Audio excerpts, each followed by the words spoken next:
These 5 movies are proof that the 1970s never saw a genre it could not grab by the collar and dress up in something stranger.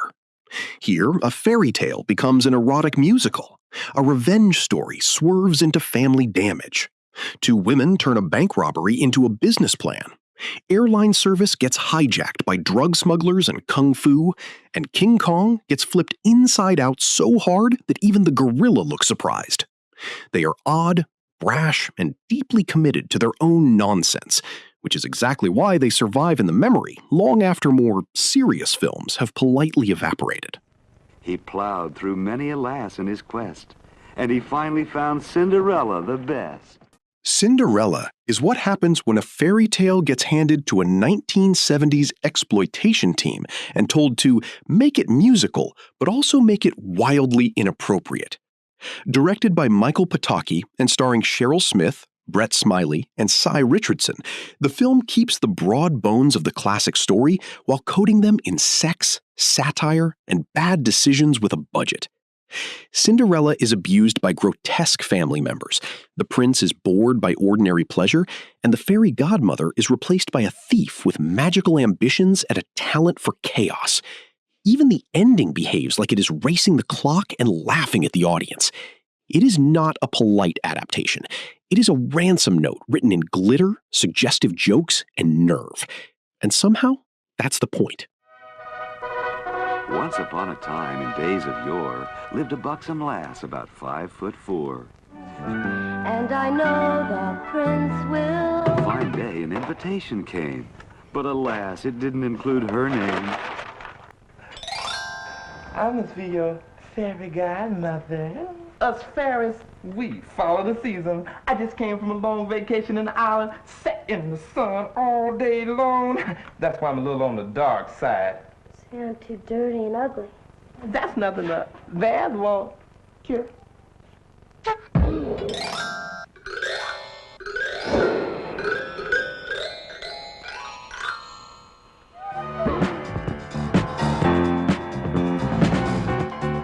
At the castle, she was the belle of the ball. The kingdom has a snapper. The prince had a kinky thing for feet and thought the shoe was really neat. Well, mine snaps and crackles. And mine pops. Cinderella! I don't care if the prince can't come. My pee-pee's getting very hard. Reggie? Now, wait a minute. Reggie, I've needed you more than you'll ever know.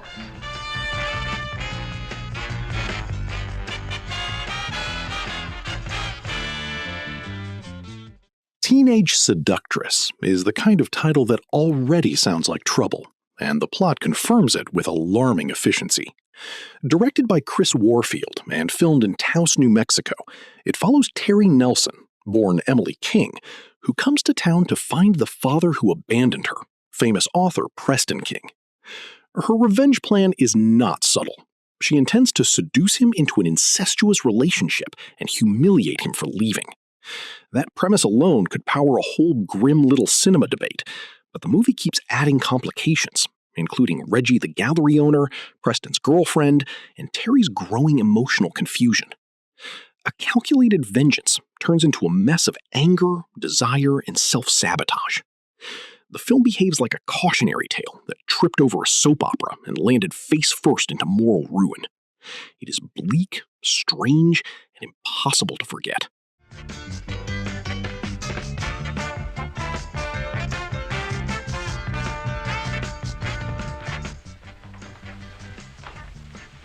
Come here, Preston.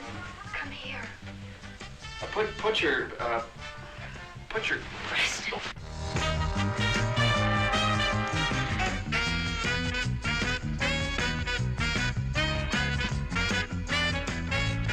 This seductress. This teenage seductress. She's in there on your couch. Where is she going to be in the morning?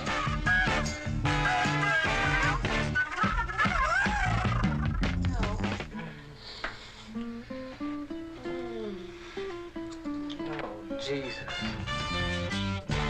Don't you dare miss Teenage Seductress.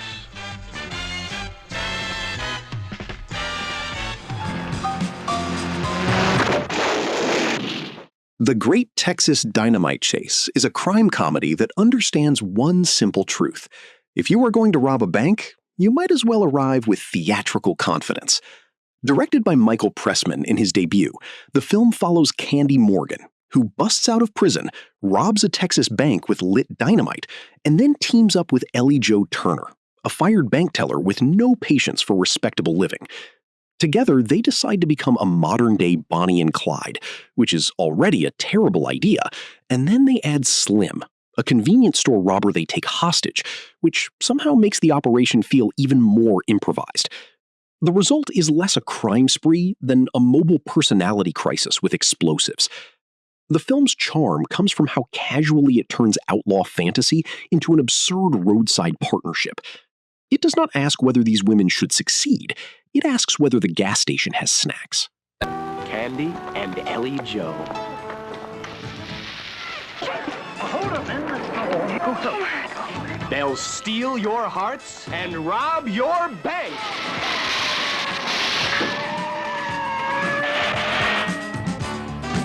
I'd like to withdraw $20,000 from your vault.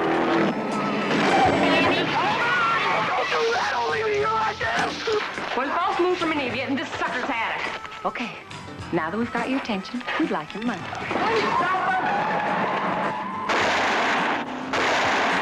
Come on, Candy, let's all have a good time. Okay, honey, one fast move and he gets it.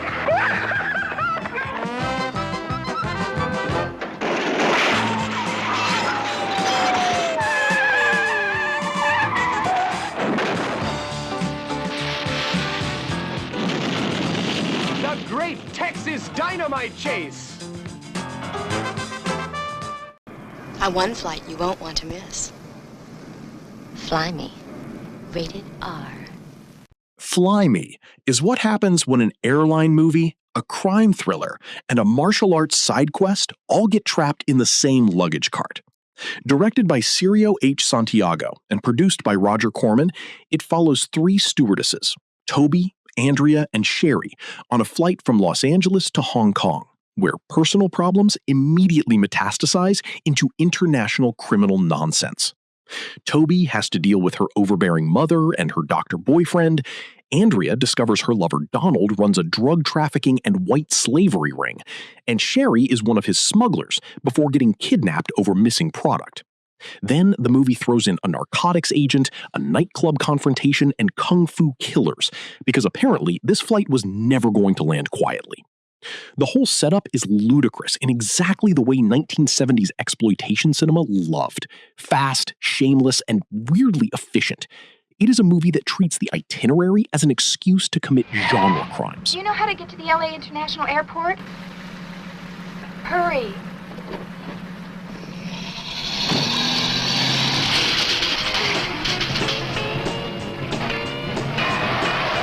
Come the stewardesses of Fly Me. Hi, I'm Toby. The seats in my plane aren't the only things that recline. 3 American stewardesses swinging on overseas service. Mama, I'm not going to leave until I say goodbye to you. I put a virgin on the plane in Los Angeles. I'll put a virgin on the plane in Hong Kong. Take a flight on the wild side with the stewardesses of Fly Me. Action, Oriental style. They battle the flying feet of kung fu killers. The sky's the limit with these cockpit cuties. They're your passport to fun and break the sex barrier with the stewardesses of Fly Me.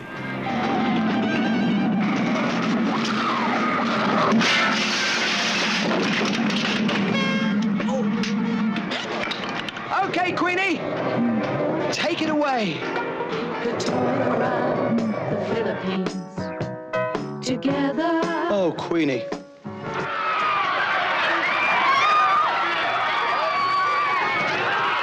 It does have rather long toenails. They are rather long, aren't they?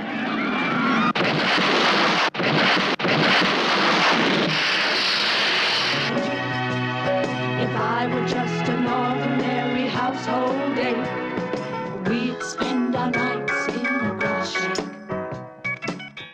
Queen Kong is a parody that looks at King Kong and says with a straight face, what if we made the giant gorilla the romantic lead and the man the damsel in distress? That is the whole joke, and it is a good one. Directed by Frank Agrama, the British West German comedy reverses the original film's sex roles. Ray Fay is kidnapped by filmmaker Loose Habit to star in an African jungle picture, only to become the object of affection for a giant female gorilla who chases him across London. The film is not trying to be subtle, and that is part of its appeal.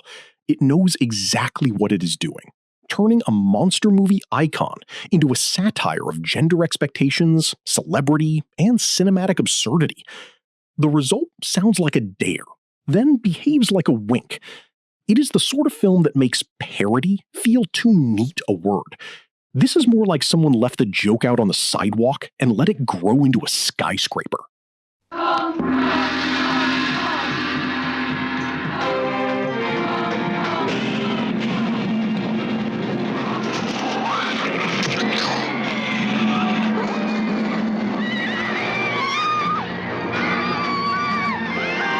Happy birthday to you. Happy birthday to you.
Crown jewels. How extravagant.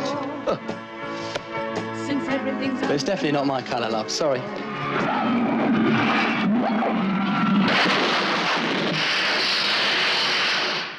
The ape has wiped out 1,000 years of English history.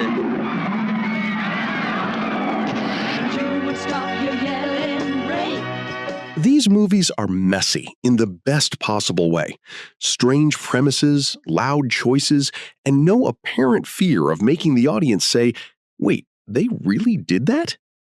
That is why they still work as conversation pieces, cult curiosities, and evidence that the 1970s had no problem turning excess into entertainment. If this parade of oddities hit the right nerve, take a look at the other videos on the channel too. You might find a few more titles that deserve the same treatment.